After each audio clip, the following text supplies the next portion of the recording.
Hi and welcome to the 12.3 Velocity and Acceleration Session. Chapter 12 में हमने vector valued function को पढ़ना शुरू किया. जाना क्या है, बेसिक कैलकुलस की प्रॉपर्टीज़ कैसे अप्लाई हो सकती है, लिमिट, कंटिन्यूटी, डिफरेंशिएशन और इंटीग्रेशन. इस सेशन पे हम स्पीड, वेलोसिटी और एक्सेलरेशन को समझेंगे वेक्टर वैल्यूड के रिस्पेक्ट से.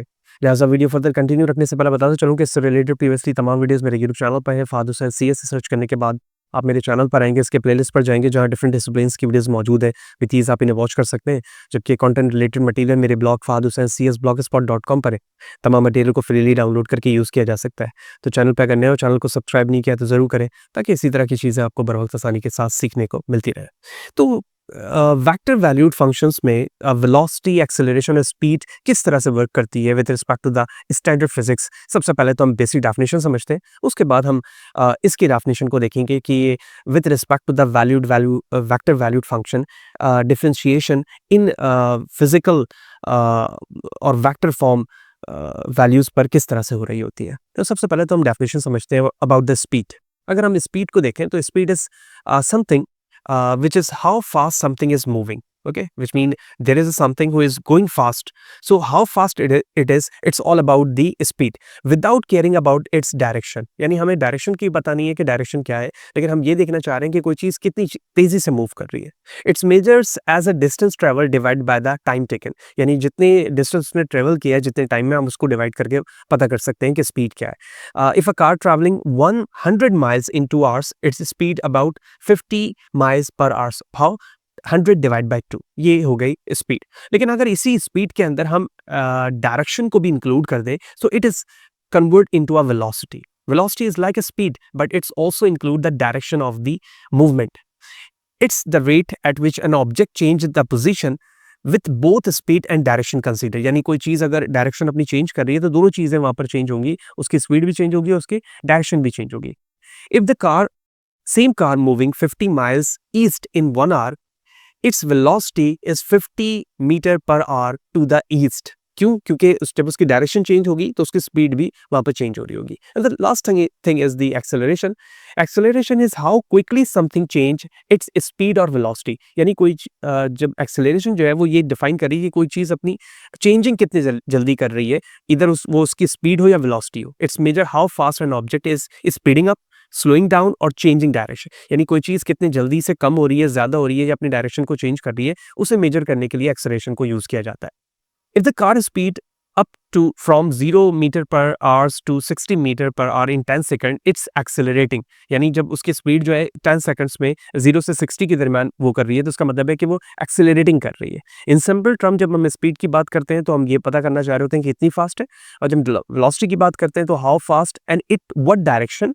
जबकि एक्सेलरेशन पे हम ये देखते हैं कि हाउ क्विकली स्पीड और direction change according to the velocity, according to the speed, whatever the things are there. Okay, तो ये तो बेसिक अंडरस्टैंडिंग हो गई स्पीड की, वेलोसिटी की, एक्सेलरेशन की, जो हम नॉर्मली फिजिक्स के अंदर डिस्कस करते हैं.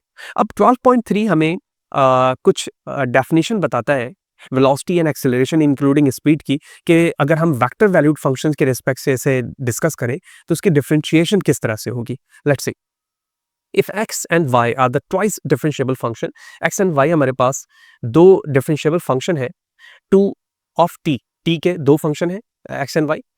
जबकि r जो है वो एक वेक्टर वैल्यूड फंक्शन है, तो हम इस कह सकते हैं कि एक vector valued function r of t बराबर है x t of i and y t of j. जबकि x of t and y t भी दो ट्वाइस डिफरेंशिएबल फंक्शन है. Then the velocity vector, acceleration vector and speed at time t are as follows. इस respect से जो velocity vector होगी, acceleration होगी और स्पीड होगी टाइम t में, वो ये हो सकती है. तो सबसे पहले अगर आप वेलोसिटी को देखें तो हम इसे v ऑफ t से रिप्रेजेंट करेंगे. तो v ऑफ t का जो वेक्टर वैल्यूड फंक्शन होगा वो r बार t होगा, यानी डिफरेंशिएबल ऑफ द वेक्टर बराबर होगा जो फर्स्ट हमारे पास फंक्शन है ट्वाइस डिफरेंशिएबल, उसका पहला डिफरेंशिएबल प्लस सेकंड डिफरेंशिएबल. ठीक है, which mean that first derivative of the xt and first derivative of the yt. Simple acceleration के लिए भी सेम लॉजिक इस्तेमाल किया, लेकिन यहाँ पर एक्सेलरेशन पर हम डबल डेरिवेटिव इस्तेमाल कर रहे हैं. तो डबल डेरिवेटिव हम निकालेंगे अपने बेस फंक्शन का, और डबल डेरिवेटिव होगा x ऑफ t का प्लस होगा double derivative of y of t का. And the last one is a speed, जो कि मॉड्यूलस या मॉड वैल्यूज होगी फर्स्ट डेरिवेटिव की. तो हम फर्स्ट डेरिवेटिव का स्क्वायर करेंगे, सेकंड डेरिवेटिव का स्क्वायर करेंगे, और जो भी वैल्यूज है उसका स्क्वायर रूट कर देंगे, तो हमें स्पीड वैल्यूज पता चल जाएगी वेक्टर वैल्यूड फंक्शन सेंस पे. तो ये तीनों चीज़ें हमने डेफिनेशन वाइज समझ लिया कि definition of the vector and acceleration क्या है। आप चाहें तो इसको मज़ीद एक्सपेंड फॉर्म पे भी देख सकते हैं, जो एज़ यूजुअल हम देखते हुए आ रहे हैं, क्योंकि एक्स, वाई, जे पे भी हो सकता है अगर वो प्लेन बेस स्पेस बेस है तो, ठीक है। यहाँ पर तीनों डायमेंशन उसकी दिखाई गई है, आई, जे और के पर। अब हम इसके क्वेश्चन को समझते हैं। राइट, तो हमें एक पोजीशन वेक्टर दिया गया है जो कि sine and cos t notation पे मौजूद है। हमें vector valued velocity vector, speed and acceleration मालूम करना है जो कि प्लेन कर्व सी पर मूव कर रहा हो। तो हमने सबसे पहले वेलोसिटी वेक्टर के लिए फर्स्ट डेरिवेटिव मालूम कर लिया, ठीक है, ये फर्स्ट डेरिवेटिव हो गया। फिर उसके बाद हमें सेकंड डेरिवेटिव मालूम करना होगा एक्सेलरेशन के लिए, तो ये हमारा सेकंड डेरिवेटिव हो गया, ठीक है, एक्सेलरेशन के लिए। और क्योंकि हम स्पीड के लिए फर्स्ट डेरिवेटिव का इंडिविजुअल कंपोनेंट स्क्वायर करते हैं और फिर स्क्वायर रूट कर देते हैं, तो ये रहा हमारा फर्स्ट डेरिवेटिव, ये कर लिया हमने इसका स्क्वायर। ये सेकंड पार्ट का फर्स्ट डेरिवेटिव, इसका कर लिया हमने स्क्वायर, और जब हमने स्क्वायर रूट अप्लाई किया तो ये बराबर आ गया 1 के। That is the solution of the speed here. This is just a velocity and this is just acceleration vector of this position vector. Okay, हम जानते हैं कि साइन का कॉस और कॉस का साइन डेरिवेटिव होता है, हमें सिर्फ साइन याद रखने होते हैं, प्लस और माइनस का 12 होता है, और सिंपल इसकी वैल्यूज यहाँ पर हमने लिख ली। Now the parametric equation for this curve in example 1। अब हमें पैरामेट्रिक इक्वेशंस अगर हम देखें उसके क्या है, तो पहला जो है वो 2 sin t अपॉन 2 है, तो इसे हमने x सपोज कर लिया। सेकंड 2 cos t अपॉन 2 है, इसे हमने y सपोज कर लिया। So by eliminating a parameter t you can obtain x square plus y square equal to 4। अगर मैं t को एलिमिनेट कर दूं तो 2 से 2 कैंसिल हो जाएगा, तो इस रिस्पेक्ट से ये इसका रेक्टेंगल फॉर्म हो जाएगा, ठीक है। So the curve in a radius circle of the radius 2 center at the origin at the figure 12.12 is describing.